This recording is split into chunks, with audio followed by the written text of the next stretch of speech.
If you've ever struggled to make a new language really, truly stick, you know how frustrating it can be. Well, today we're going to pull back the curtain on a structured method from Academia BSB that's designed to completely change how students learn English, turning that passive listening into active knowledge.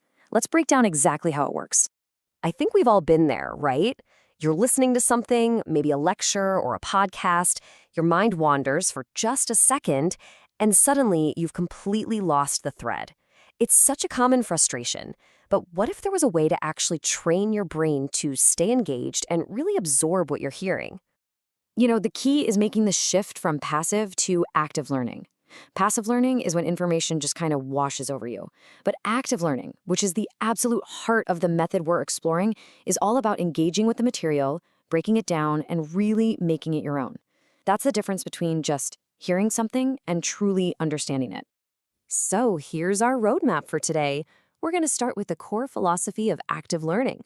Then we'll follow the student's journey step by step, from building the foundation in class to organizing that knowledge, putting it into practice with writing, leveling up listening skills with a super unique tool, and finally seeing how it all comes together.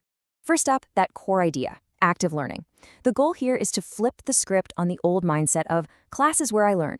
Instead, the new mindset is class is where my learning begins.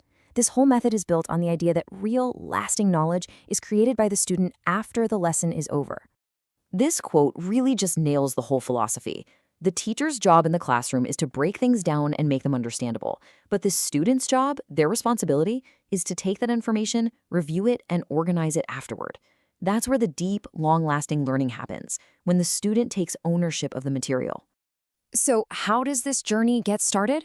Well, it all kicks off right there in the classroom, with the very first tool designed to capture information effectively, Academic Sheet number 1. This is the first academic sheet, also called the Onboard Sheet. It's used during class. On the left, students jot down vocabulary, and not just brand new words, but also familiar words they haven't quite mastered yet.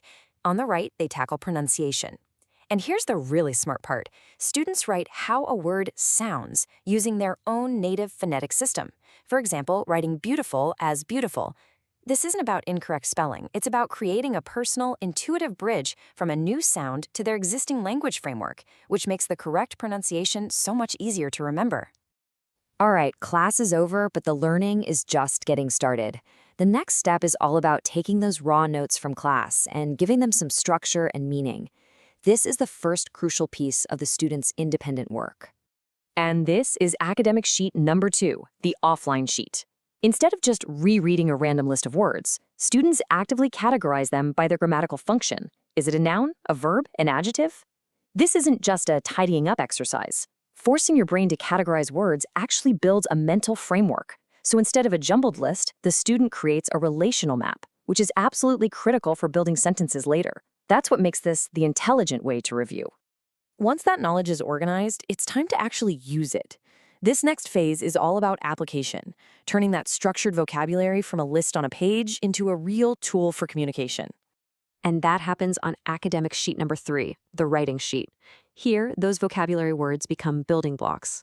Students use the words they just organized to build their own sentences and texts. And here's the key. This step takes students from simply recognizing words to actively producing the language. That shift is absolutely essential for building real fluency and confidence.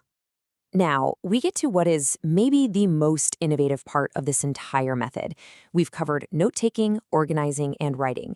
But how do you really sharpen your listening skills, which can be one of the toughest nuts to crack?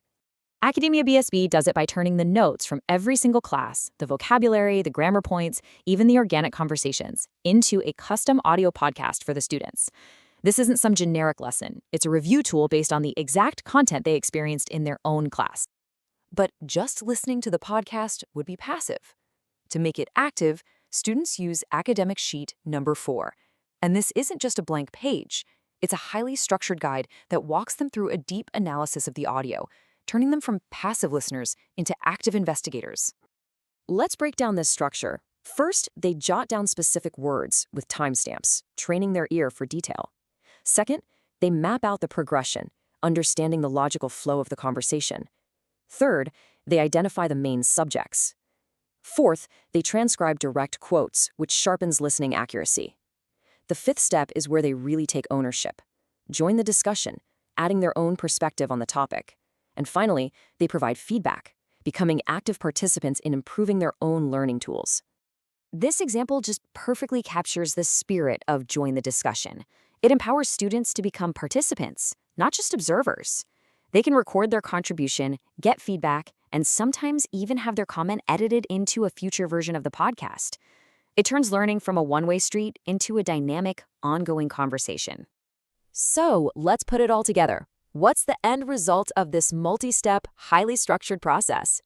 It's really about a fundamental transformation in how a student engages with the new language. The benefits are crystal clear. Students aren't just memorizing, they are actively building the language. By moving from notes to organizing to writing, they gain real self-confidence.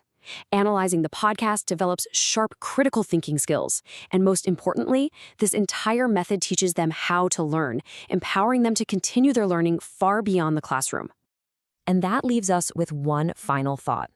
This is a powerful, specific method for learning English, but its principles are universal.